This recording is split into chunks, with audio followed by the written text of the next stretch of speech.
now for something completely different.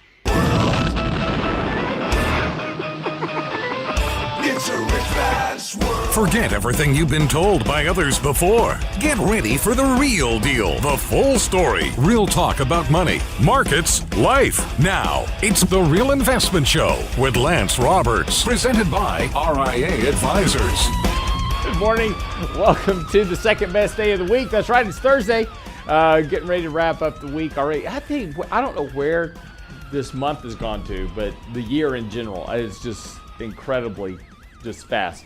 Which may be a blessing in disguise. It could be. You know, I thought getting 2020 over would be a good thing, right? And now I'm just like, can we get 2021 over with? 2021 says, hold my beer. Exactly. So anyway, we are getting ready to wrap up the year. Of course, as we got through the Fed meeting yesterday, we now have options expiration to look forward to on Friday. But good news and kind of interesting news from yesterday, of course, and we'll spend a lot more time this morning with Michael Lebowitz talking more about the Fed meeting yesterday, what the Fed said. Of course, you know, it was widely what was expected that they would begin to increase the rate of taper in their balance sheet and that they're going to raise interest rates starting sooner. So that really didn't shock the markets. Now, over the course of Monday and Tuesday this week, we had a good bit of selling pressure in the markets, came down to the 50-day moving average and bounced off of that. And yesterday, of course, after the Fed meeting, we actually kind of retested right around that 50-day moving average again yesterday.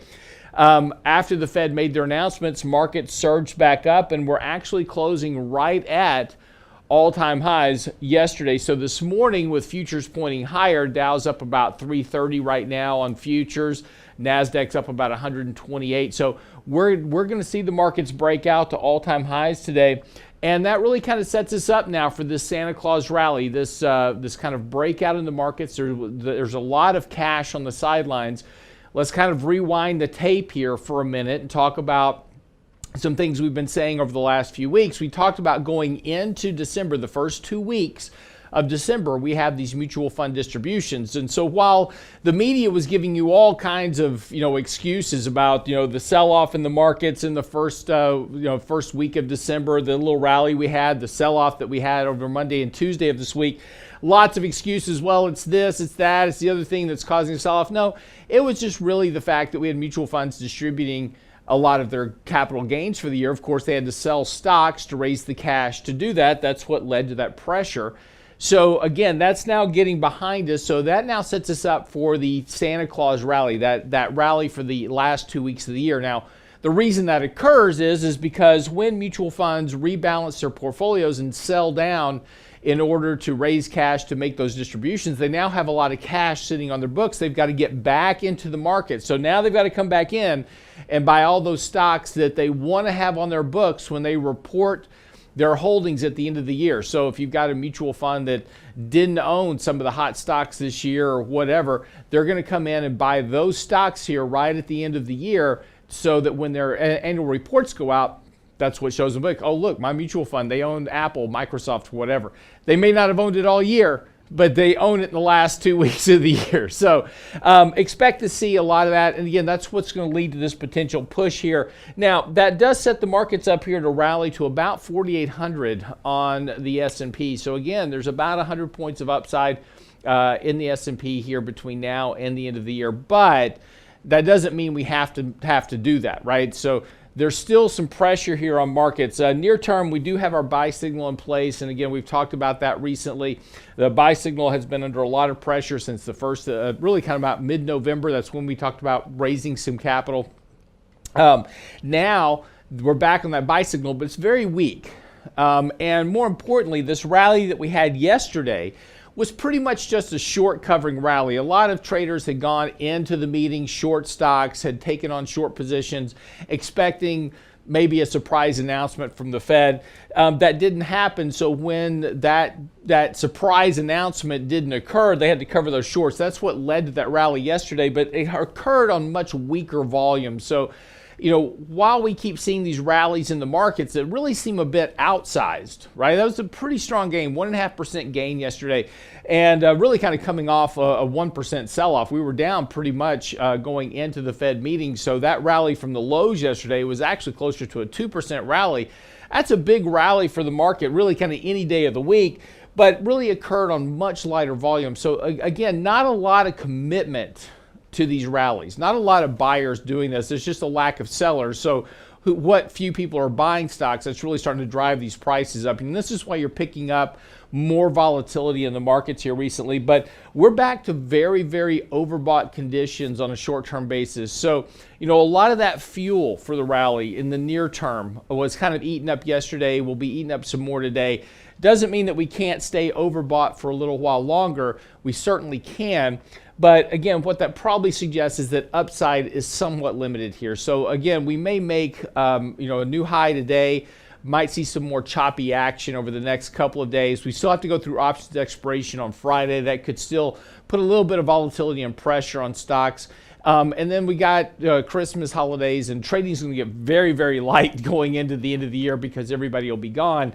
And that's going to potentially lead to a little bit of volatility. Again, upside here likely. So again, you don't want to be too cautious on markets, but also there's probably not a lot of upside. Now, the one thing we'll talk about with Mike when we come back from the break is the reason the market rallied yesterday was because the Federal Reserve didn't surprise anybody. They pretty much been graphing pretty steadily here over the last few weeks about hiking rates sooner than expected, right? Moving that rate hike date. We've been talking about this on the show. Was June, kind of moving that up to March, speeding up the speed of taper. That's what they said yesterday. So there was no surprises in the Fed meeting yesterday. That's why the market rallied.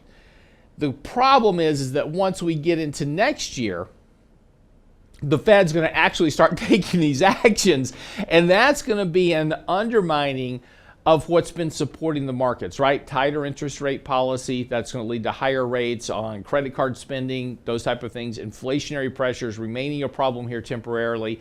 I do think that we've probably seen the peak in inflation. We'll probably start to see some inflationary subside here. But the reduction of monetary accommodation is going to start to impact stocks as we get into 2022. So again, there is certainly risk heading into next year. And economic growth is going to be a lot weaker than expected. The Fed expects 4% growth this next year. It's likely going to be closer to 3, maybe even 2.5 as we get into the end of the year. And then, of course, once we get to 2023, we'll be back to that 2% growth trend in the economy. So, again, a lot of that liquidity stimulus that's been driving the market over the last year, everybody is now assuming that that is organic growth. And the problem is that it's not organic. That is still that is the remnants of all that liquidity, those trillions of dollars that we flooded into the economy. That's the remnants of that action. And now you've got higher wages and individuals have less income to spend. This is about to start reversing in the opposite direction. So we'll see compression in economic growth next year. People haven't realized it yet, but that's what's coming. And that's going to start to weigh on profit margins as well. But we're going to get into a lot more of that this morning, really kind of dissect what the Fed said yesterday and what this means for your markets, what it means for your portfolios, and how to position not only just in the end of the year, but how to position going into next year as well. So that's coming up on this morning's edition of The Real Investment Show. So stick around. A lot of that coming up and more with Michael Lebowitz, CFA. Don't go away. I'm your host, Lance Roberts. We'll be right back.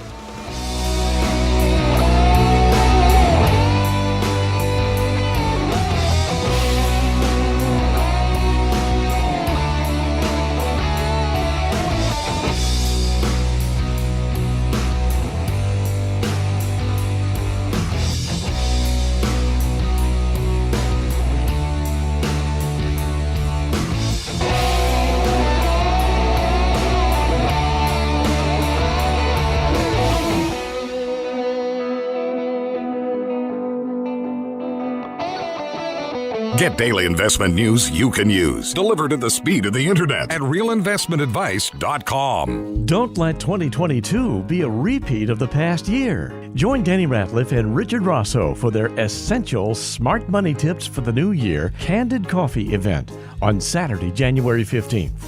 You'll learn the landmines to avoid, tax advantages we see, and money tips you need to know in the new year. Register now for our next Candid Coffee at realinvestmentadvice.com. Candid Coffee with Ratliff and Rosso, realinvestmentadvice.com. Hi, Lance Roberts here. If you're like most people, your 401k plan represents the bulk of your retirement assets, and unfortunately for many, managing your 401k plan can be difficult. There's so many choices, so many things to consider. With just a quick email, a couple of questions, you can put RIA advisors to work for you managing your 401k plan. Get started right now at the website, realinvestmentadvice.com, or simply call our toll-free number, 855-RIA-PLAN, or again, simply online at realinvestmentadvice.com. Small businesses are discovering that attracting and retaining top talent come down to more than just salary. In today's highly competitive job market, compensation is more than just wages. Hi, I'm Tom Allen, RIA Advisors Retirement Plan Consultant. Healthcare and retirement plans can make the difference in hiring and retaining the best employees. We can show you how to build an affordable, effective employment package that delivers true value for your workers and your business. Call me toll-free at 855-RIA-PLAN or online at realinvestmentadvice.com. And now, another page from the Real Investment Advisors Investing Manifesto. Bulls win in bull markets. Bears win in bear markets. Eagles soar above and take advantage of opportunity. Let us help you soar as you reach your financial goals with RIA Advisors. Neither bull nor bear. RIA Advisors, 281-501-1791 or online at realinvestmentadvice.com. The Real Investment Show.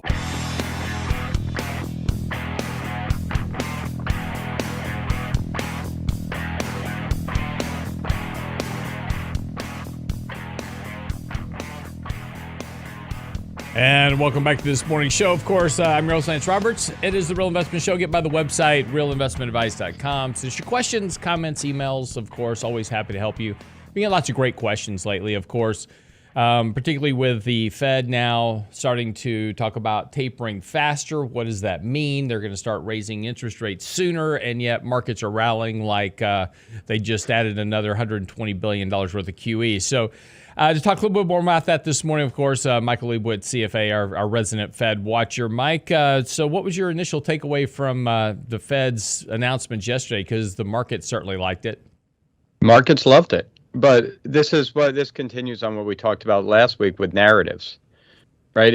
Monday and Tuesday, the markets sold off and it was kind of volatile trading. And the thought in the media was that, well, the market's scared that the Fed's going to be a little more hawkish than expected, right? Mm-hmm. So the Fed came out and they were a little more hawkish, right? They doubled the pace of tapering to $30 billion a month. They'll end that by March.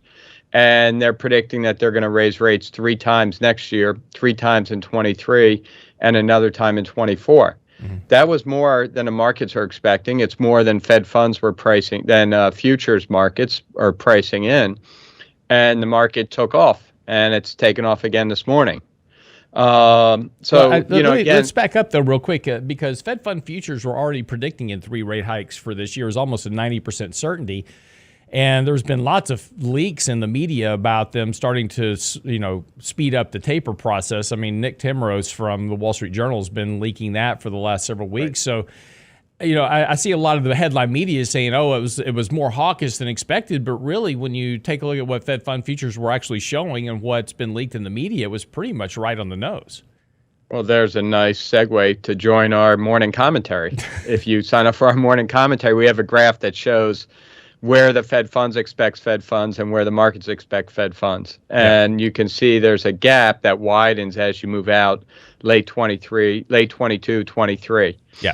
And basically, look, the Fed was hawkish. Whether they were more hawkish or less hawkish, I don't think you could say they were less hawkish than expected, but they're certainly a lot more hawkish today than they were 2 months ago.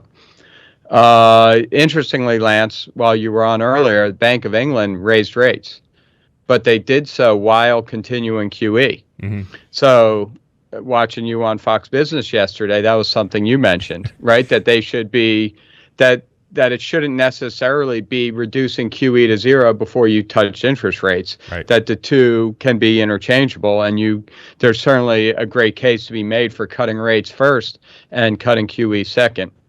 So at least someone else Well, at least Fed the may not central like bank your was listening stance, to but- me yesterday. Right, right.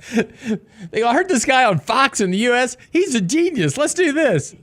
Right. But Chairman Powell did say they're not going to touch rates until QE's done.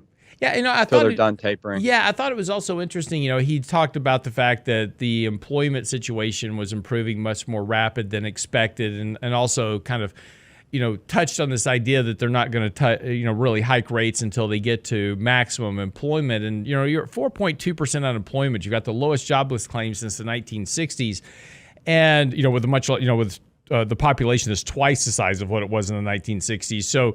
It's really hard to argue that you're not already at full employment and probably have already been at full employment for quite some time. We are at full employment. Just look at how many jobs are available. Mm-hmm. There's, almost 2 jobs for every person that doesn't have a job. He keeps claiming, this is the Fed playing games. This isn't reality. The jobs market has been pretty close to back to normal, if not better than normal, for the last 4 or 5 months. Inflation has been a problem now for about 7, 8, 9 months. Why is this all of a sudden? Why is inflation now like his biggest bugaboo and employment's perfectly fine right now? It's because he got the tap on the shoulder and, presumably Biden said to him, look, you want to be renominated, you better get this inflation under control. And here we are, right? 3 weeks after he gets renominated, the Fed does a U-turn and all of a sudden inflation matters. Right. We've been pointing this out in our articles for months, Mm-hmm. right? That employment's back to normal or close enough back to normal, and that inflation's a real problem. So, and look, we're not the only ones. This is, pretty widely distributed throughout the media, acknowledging what's been going on. But, you have to think that Powell is putting financial stability ahead of what the Fed's objectives are. And financial stability means nothing more than making sure the markets are stable.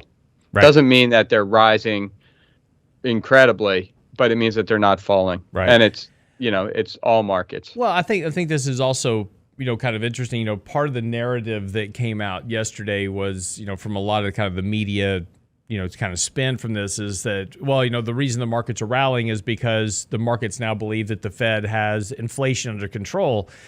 The Fed's never had inflation under control. They thought that inflation was going to be transient earlier this year, and now that probably at the point that we just saw the peak of inflation, and then we're going to start getting year-over-year comparisons going into next year that are going to reduce the rate of inflation just simply from the function of math.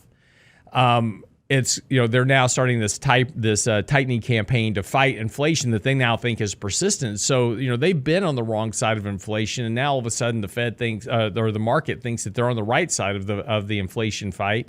Likely is going to turn out to be just the opposite. Right. And you know what? Someone in the media asked them a great question. They say there's a lag time on your actions. So when you do something, it can take 6 or 9 months before that actually happens. Sure.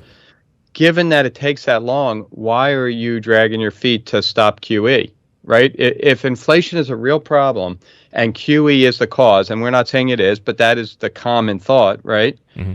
Why are you going to wait till March to finish QE? Shouldn't you stop it yesterday? Stop it today? Completely, right? And raise rates. And that's perfectly logical. But, if but you do not. that, the market's going to be down, 5,000 points. And that's how Chairman Powell answered the question. He goes, we also have to weigh financial stability and we don't want to shock markets and, the whole rigmarole that he always goes into, where basically he's protecting markets. Sure. And that's, why the market is up this much, don't know. But he's certainly shown that he's going to protect it. Well, the reason the markets are up this much isn't surprising, right? We know that 40% of the rally since 2011 came solely from stock buybacks, which has been fostered by low interest rates. And another good 20 to 30% of it has been the Fed's balance sheet. And then if you strip out and just look at straight valuations, the market's probably, fairly valued right now, somewhere around between 1,700 and 2,000. Which makes up all the differential. So that's the whole issue, is that we know why the markets are here, and we know why the markets are trading the way that they're trading. And the net buyer of stocks since 2011 has been corporations buying back their own shares, and we keep expecting that somehow this is normal activity in markets, and it's not anything normal at all. Price discovery is a big issue. Liquidity is a huge issue. We've talked about this before. But we act like these activities that are going on in the markets outside of just the true fundamental nature of the market themselves are now a completely normal in terms of the way markets function, and they're not. But, Right. we, as investors, we don't care about those things. We just care about if the market's going up or not. Right. And what'd you say, 40% of the market of the gains are from buybacks? Right. So let's think about that, right? So first of all, the market's 40% overvalued because of buybacks, but money spent on buybacks is not spent investing in a company, whether it's a new property or plant or employee training or whatever it may be, some sort of innovation that helps their earnings. So not only is it propping stock prices, but it's limiting the amount of earnings growth that you're actually buying. It's a double-edged sword that, as long as it works, as long as there's a buyer, as long as they can constantly come into the market and be the dinosaur romping around and buying enough to keep stock prices going up, it works. And look, I don't know what's going to change it, right? Congress seems to like it. They haven't fought against it. The Fed never talks about it. And maybe that's just what the market sees. The Fed is, yes, they're turning a little more hawkish, but they are very supportive of stock prices and the things that got stock prices to where they're at now. Yeah, and I think the one thing that everybody's missing is if you take a look at the yield curve right now, that's already starting to flatten. But if you take a look at the forward yield curve, it's already inverted, right, which really suggests that the Fed is making a policy error. And typically that tends to turn out to be the case every time, going back historically. And the markets are ignoring that fact right now, and of course the kind of the media, kind of role coming out of this in terms of, trying to explain what the markets are doing relative to the Fed announcement is like, oh, the Fed's got this under control, it's fine, they know what they're doing, they've got they've got great control over this, they're showing that they've got this all kind of in hand. But the forward yield curve is already telling you that there's a policy mistake that's already been made, and that it's likely going to get worse as we get further into next year. So a lot of these expectations for 4%, 5%, 6% economic growth next year are going to be disappointed. Earnings growth rates are going to will come down rather sharply over the next 12 months, and that's really going to put valuations really in focus. We've already got a market that's trading near the peak of valuations that we saw in 2000. That's going to get worse if we see any type of degradation in earnings expectations going forward. Yeah, but I'd like to play devil's advocate. Who cares? Doesn't matter as long as people keep buying. Well, it didn't matter in 1999 either. It didn't, but maybe it's 1997 right now. This is fair enough. That's the argument, right? I've seen a lot of charts out lately. Oh, this is 1998. And what's great about these charts is they show you these overlays, right? The market now versus 1998. It's like, oh, it's 1998. Okay, great. We got another year till we get into 99, right? So you get another year of upside, but everybody forgets to tell you what happened after that. And that's the big risk. We'll come back from the break, pick up with Michael Lebowitz.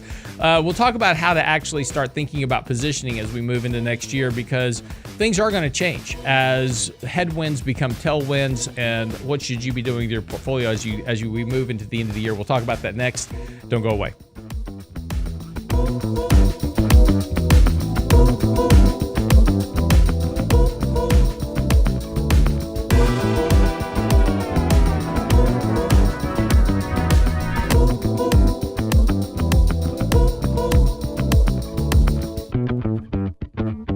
The Real Investment Advice blog. It's required reading for the informed investor. Catch it today at realinvestmentadvice.com. Don't let 2022 be a repeat of the past year. Join Danny Ratliff and Richard Rosso for their essential smart money tips for the new year Candid Coffee event on Saturday, January 15th. You'll learn the landmines to avoid, tax advantages we see, and money tips you need to know in the new year. Register now for our next Candid Coffee at realinvestmentadvice.com. Candid Coffee with Ratliff and Rosso, realinvestmentadvice.com. Have the market's gyrations made you nervous? If so, it's because you have more risk in your portfolio than you realize. It's time to reevaluate your long-term investing strategy with RIA Advisors. Our disciplined approach can help eliminate unnecessary risk. We do that by having both a buy and sell discipline. Does your advisor do that? If you think it's time to work with an advisor who puts your interests first, it's time for real investment advice. RIA Advisors, 855-RIA-PLAN, RIAadvisors.com. And now, another page from the Real Investment Advisors Investing Manifesto. A passive investment portfolio requires active risk management. It's not a choice, it's necessity. Diversification doesn't protect against risk of loss. Let us actively help you reach your financial goals with RIA Advisors. Neither bull nor bear. RIA Advisors, 281-501-1791 or online at realinvestmentadvice.com. Can't catch the whole show now? Listen to our podcast later at realinvestmentadvice.com. I'm going to test your math skills bright and early this morning. Driving into work, I'm going to give you a math question. Today is my wife's 39th birthday for the 11th time. Awesome. Yeah, well, you know, everything's 39 is now the new 29. Yeah. And right, happy birthday, dear. Love you. But do you have anything big planned? We're kind of getting to the point to where it's just like we just want to spend time together without our kids. So The Real Investment Show podcast. Same show, your schedule at realinvestmentadvice.com. Small businesses are discovering that attracting and retaining top talent come down to more than just salary. In today's highly competitive job market, compensation is more than just wages. Hi, I'm Tom Allen, RIA Advisors Retirement Plan Consultant. Healthcare and retirement plans can make the difference in hiring and retaining the best employees. We can show you how to build an affordable, effective employment package that delivers true value for your workers and your business. Call me toll-free at 855-RIA-PLAN or online at realinvestmentadvice.com. Real Investment Show podcasts are now available from Stitcher Smart Radio at Stitcher.com. Hi, Lance Roberts here. If you're like most people, your 401k plan represents the bulk of your retirement assets. And unfortunately for many, managing your 401k plan can be difficult. There's so many choices, so many things to consider. With just a quick email, a couple of questions, you can put RIA Advisors to work for you managing your 401k plan. It's a quick and easy application. Just simply click Ask a Question at realinvestmentadvice.com or give us a call at 855-RIA-PLAN. That's realinvestmentadvice.com. The Real Investment Show YouTube page has all of our videos ready for your easy access. From 3 minutes on markets and money to each day's radio shows. Subscribe and bookmark our YouTube channel for The Real Investment Show. Or just click on the show links at realinvestmentadvice.com. Realinvestmentadvice.com. You're listening to The Real Investment Show.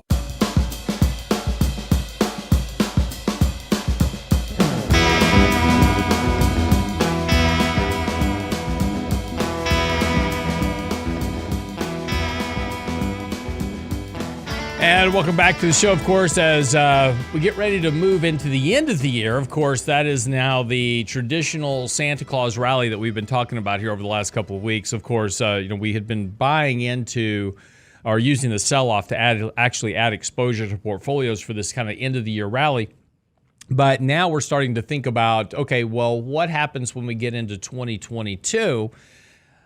There's a lot of things that are going to be going on next year that were tailwinds this year that will now become headwinds next year. So, for instance, as we move into 2022, again, just as we were talking about a second ago with Mike, the Fed policy is going to become a headwind versus a tailwind. So no longer zero interest rates, no longer $120 billion in QE a month. That is now going to be reversed. But also, as we move into next year, well, we had a lot of fiscal policy coming out of government that was flooding the system with a lot of liquidity. Individuals had a lot of extra money to spend, from expanded unemployment benefits to direct checks to households to kind of you name it. That is coming out of the system. And yes, while we're seeing wages go up, those are primarily wages at the lower end of the income strata. So you're seeing $7.25 wages go to $10. That's not supportive for really strong economic growth going into next year. So again, a lot of that wage growth is happening at the bottom end, but even that wage growth is being eaten up by inflation. So real wages are actually negative compared to what's happening with inflation and the economy. And then also, as we move into next year, we now have the midterm elections coming up. And while that's a political dynamic, it does suggest that there's likely going to be more trouble for trying to pass big spending bills, because a lot of the Democrats and Republicans will be positioning for their reelection campaign, be focused more on that than passing bills. And importantly, with the deficit now pushing $30 trillion, there is, believe it or not, there is actually a concern by many Americans about the debt and the deficit that we have in the country. And that certainly, it doesn't bode well potentially for getting reelected. So there could be less fiscal support, is the point, for the economy as well as we go further into 2022. So, and that's just a few of the headwinds. There's actually a lot more. As we talk about a lot of different things that's been happening in the markets, the economy, a lot of those things have been supportive since the 2020 pandemic shutdown. Year-over-year comparisons, as an example of economic growth, are going to get a lot tougher. A lot of the year-over-year comparisons for a lot of the economic indicators will become a lot more difficult, because they had big surges, and now the year-over-year comparisons are going to look a lot weaker. So again, all that economic support as well is going to become a headwind next year. So how do you position your portfolio for that? Got an interesting question yesterday talking about that. It's like, a lot of the high flyer stocks, right? We saw a lot of meme stocks this year. We saw a lot of retail traders chasing non-profitable tech companies. And again, we've kind of used ARK, the Cathie Wood's ARK investment funds, ARKK. That ETF is kind of a hodgepodge basket of all those kind of non-profitable tech companies. That's going to be the next generation of winners in the markets. Those have really been under a lot of pressure this year. So are those stocks that you want to own going into next year because the top 10 stocks of the S&P are extremely overbought now? That's kind of the conversation here as we start thinking about, and again, not making any decisions today, but these are things that Mike and I are thinking about in terms of our portfolio as we start positioning going into next year. So is it value versus growth next year, or is it momentum versus value? That's going to be the question. So Mike, what are your thoughts? Well, and I think, once the calendar turns to 2022 next year, there's another dynamic that kind of starts that will at least affect the first few weeks. And that's everything that was sold for tax losses, for window dressing, for a number of reasons that are more related to year end, to quarter end, than they are more fundamentals or what investors are looking for may become in vogue, right? So look at AT&T. It's down, 10-12% this year? Mm-hmm. So you have AT&T in our portfolio with 12 other stocks that are all up a lot. You want to take some gains, you can sell AT&T, take some losses, offset your gains and losses, and minimize your tax bill. Well, now we get to 2022. There was a reason you had AT&T, and I'm just using that as an example. There was a reason you had AT&T.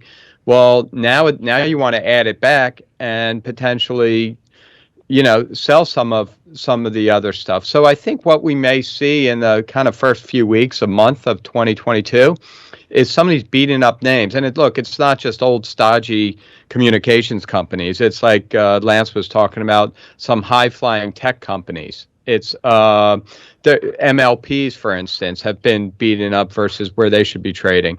So think about things where there are tax losses, where people are going to be able to sell and have some losses to offset some pretty large gains this year. And that may be where we see some buying. Gold miners is another one. That may be where we see buying to start the year as investors try to get their portfolios back to where they were, say, late November, early December. Right. And then, of course, as we move further into the year, that's going to be, so that kind of gets us through the first 5 days of January. That's typically that kind of initial, what we see in the that portfolio rebalancing for the year. But then as we get into the rest of the year, the question becomes really, again, the stronger dynamics of these headwinds. They're going to weigh on potential growth for these companies. Again, a lot of these tech companies that had huge runs this year, again, they're non-profitable tech companies, right? And so they don't make money. And in a lot of cases, we've seen a lot of companies go public this year that, we saw a company just go public recently, had $1 billion market cap with $35,000 of annual sales. So that's a lot of the insanity that we saw this year because of the retail trading front. That's probably going to start to change next year as we get into an environment where there's less liquidity. Right. And I actually wrote about it 2 weeks ago, an investment playbook for the next crash. And look, I'm not saying the next crash is coming in February or 2 years from now or whenever, but if you go back and look at 1999, and it seems like every Thursday we talk about some similarity, right, between now and 1999 and investment behaviors and valuations, just the way the market trades up on bad news, whatever it is. There's a lot of similarity. So if you go back and look, value was trading awful in 97, 98, 99 value stocks, those that are actually cheap. And at the same time, you had these new internet companies, and no one really understood the power of the internet, that were going to be the next greatest companies ever that have long since ceased to exist, but were trading at massive valuations and pushing the market, especially the NASDAQ, higher and higher. So, you can kind of look at the late 90s as a potential analog to what's going to happen. And look, there is some deep value, not a ton, but there is some deep value out there.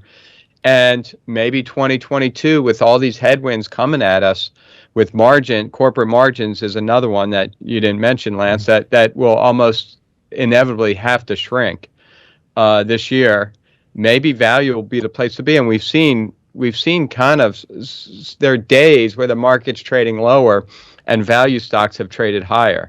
So maybe that's just the first inkling that we're getting, that we're making a slow rotation to value.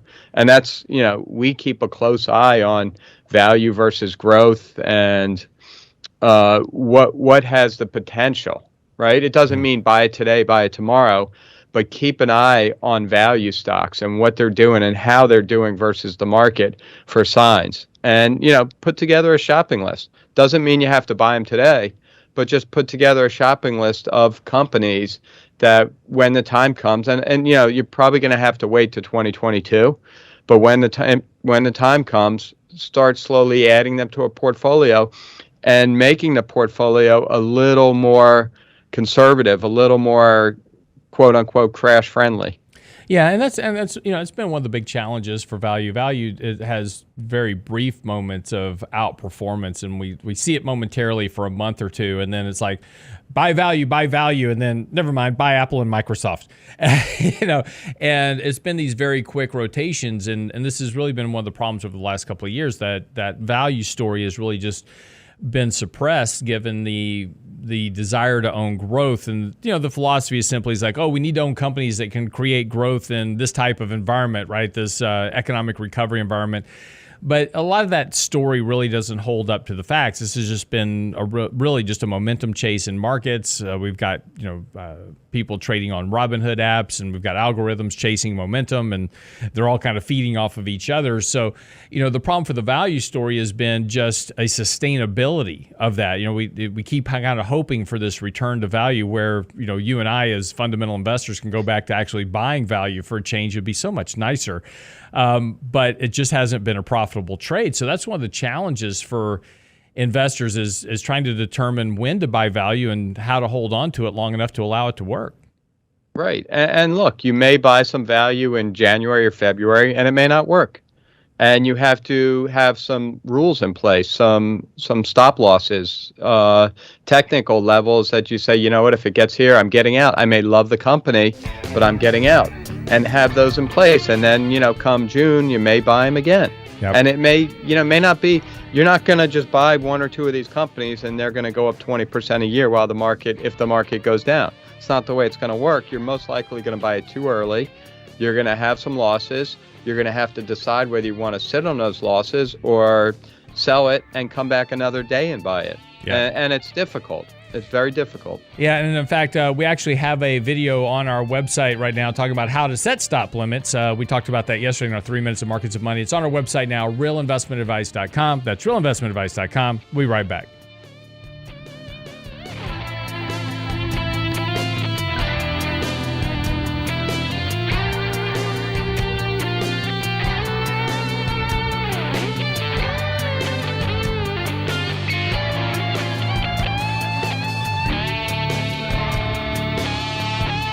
Get daily investment news you can use, delivered at the speed of the internet at realinvestmentadvice.com. Don't let 2022 be a repeat of the past year. Join Danny Ratliff and Richard Rosso for their essential smart money tips for the new year Candid Coffee event on Saturday, January 15th.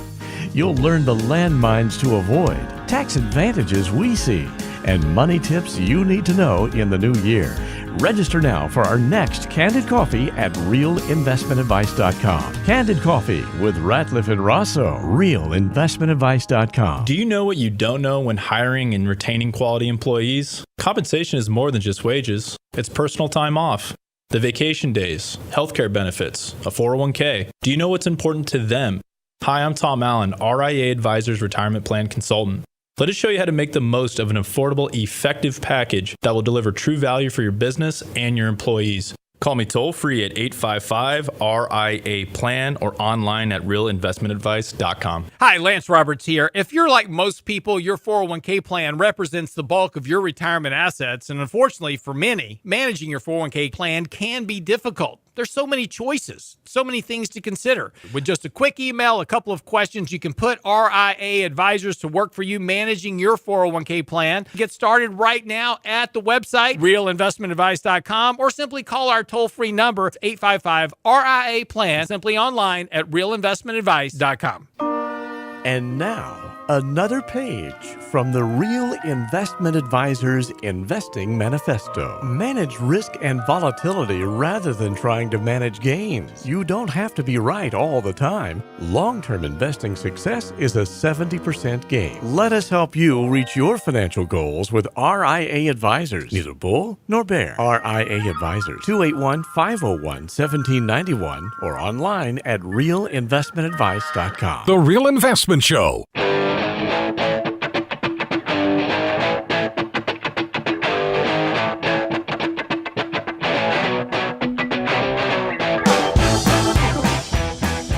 And welcome back to the show, of course, as we get ready to wrap up today's edition. Man, it's already Thursday, already flying by. Michael Lee was joining me this morning. So one of the headwinds that we haven't talked about yet is the U.S. dollar. And that's one thing that's, potentially going to become problematic as well. The weak dollar has been a real benefit, previously, especially to, oil companies and commodity stocks, et cetera. Now we really have had this strengthening of the U.S. dollar. And again, this is, as if the economy does have a lot stronger economic growth next year, as the economists expect, that's going to attract more and more dollars into the U.S. Michael Lebowitz just recently wrote an article on our website talking about the strength of the dollar. But that's also another one of these challenges that we'll deal with in 2022 that we have to compensate for within portfolio strategies as well as into what stocks we own. Are those stocks that you're buying, are they impacted or benefited from a stronger dollar, right? So that's one of the things. So, and if you're thinking about emerging markets and international markets and how are they impacted by a stronger dollar relative to their economies? Because again, if they're buying commodities, they're buying those commodities in U.S. dollars. If they're buying goods from the U.S., they're buying those goods in term, the exchange rate obviously is making things more expensive for them. So, how does that dollar impact it? Mike, you kind of wrote an article about this. What was the thesis? What was the premise? And what was the conclusion? So the point was that dollar appreciation is a big problem for the rest of the world, not necessarily for us. In the United States, if I go take out a mortgage or a car loan at 5%, that's a very high rate. But if at 5%, whether the dollar goes up or down or sideways, I don't really care. Doesn't affect my loan. But the rest of the world, it really can matter a lot. The rest of the world uses dollars. And in the article, I kind of create a fictitious Canadian tire company, and they have to buy rubber from the Philippines. Well, the Philippines don't want Canadian dollars, and the Canadian dollars don't want Philippine, what are they, ringgits? Yep. So they use U.S. dollars, and that's the way almost 70% of world trade works, in dollars. The problem is the Canadian company buying the rubber from the Philippines is selling Canadian tires in Canada in Canadian dollars. So the risk to them is that they're borrowing in U.S. dollars, they're buying the rubber, and they have to pay back the principal and interest in U.S. dollars. Well, if the Canadian dollar depreciates, the U.S. dollar appreciates, they have to come up with more Canadian dollars to pay off the loan than they originally thought. So if I borrow in the U.S., if I borrow $100,000 today for 5 years from now, I know what I have to come up with. It's $100,000. For our Canadian Tire company, if the dollar appreciates 10% and I borrow $100,000, I have to come up with $110,000. So all of a sudden, my effective interest rate rose. Effective, not actual interest rate, rose by 10%. That also holds true for every coupon payment. Again, this assumes they're not hedged. Some of them are hedged, some of them don't hedge. So what's going on is, as the Fed is getting a little more hawkish, as we're talking about raising rates, with global growth growth in the U.S. stronger than most of the world, with inflation running a little bit hotter than the rest of the world, the dollar has been appreciating against just about every currency except China's. So it's putting all those companies in precarious positions. It's basically the Fed is indirectly via the dollar, or we can say the dollar is raising rates for companies around the world. Now, the largest companies are most likely hedging their debt, but smaller companies, some are, some aren't. So as the dollar keeps going up, this Canadian company has to cover themselves, make sure that they don't get killed if the dollar keeps appreciating. They have to hedge by buying dollars. And you can see how this becomes a little circular. Well, they bought dollars, the dollar appreciates more, now forces some other company to buy dollars. And if things get panicked, and we saw this in 2000, the dollar shot higher because everyone needed dollars to pay down their debt or to hedge their debt. And then the Fed did what they did, and they just threw liquidity at the market, and the dollar dropped like a rock.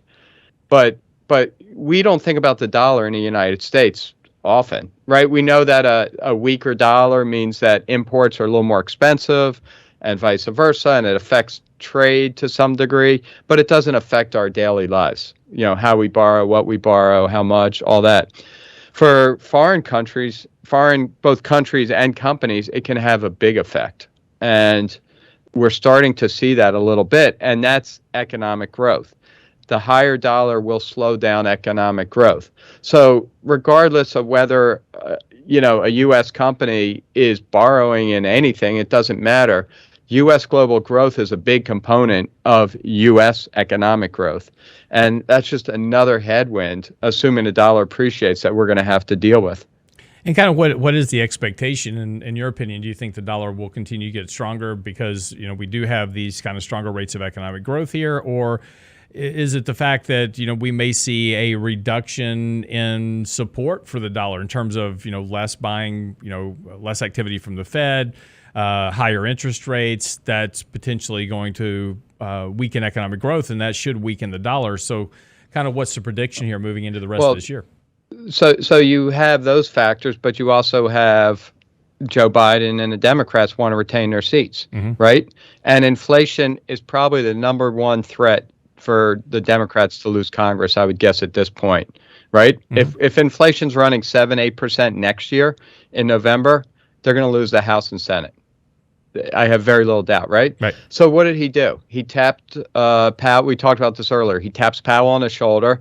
You're getting renominated, but you better deal with this now, right? The only other real tool he has is the dollar itself, right? And we know that countries manipulate their own currencies. This is done in the public. This isn't just a rumor or guess. Oh no, right? no. This we've talked about this on the show before, but U.S. has been manipulating our own currency since the 1910s, right? So right. This is no deep secret and again, it's exactly what you would expect. It's not some conspiracy theory or anything else that's happening. We call China a currency manipulator. Every country manipulates their currency to make sure you maintain some type of economic balance between your currency and other currencies to create, economically efficient trade. Right. So if I'm Biden, I'd say, hey, Janet, I already tapped Powell on the shoulder. Now I'm tapping you on the shoulder. I want the dollar appreciating because that way all the imports that come into this country become a little bit cheaper. And we're a huge importer, right?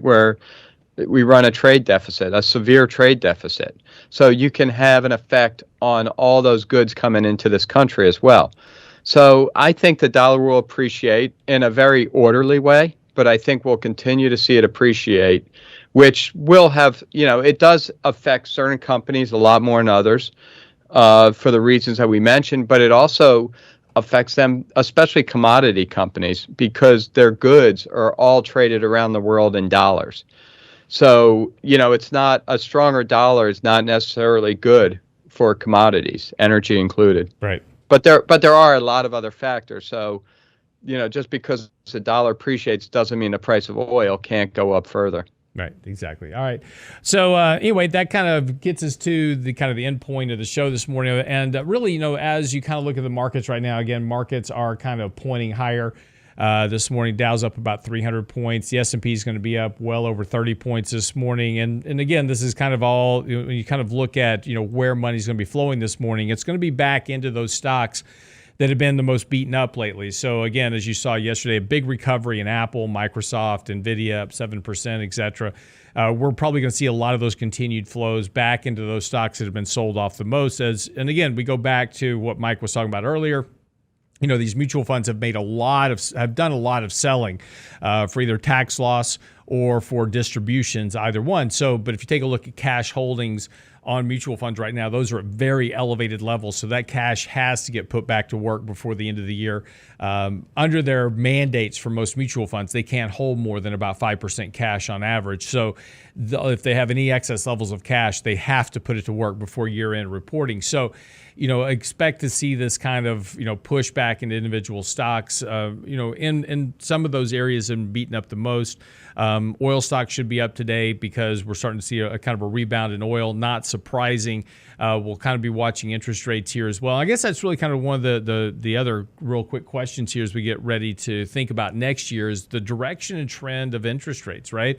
Despite the fact that the Fed's hiking interest rates, despite the fact that we've had all this money flow into the economy, despite the fact we've had good economic growth this year, interest rates remain at 1.4% on the 10-year Treasury. So you're still looking at, interest rates have not been predicting a strong economic environment going forward. It's really been talking a lot more about potentially deflationary pressures in the future. And the yield curve tells us a lot of the same thing. So, again, as we start moving into the last 2 weeks of this year and getting ready to go into next year, a lot of the focus that we need to start thinking about is not just what we're doing with our portfolio now, but how we're positioning potentially for those headwinds that we'll be challenged with as we move into next year as well. Mike and I will both be talking about this more. We'll be writing about it on the website.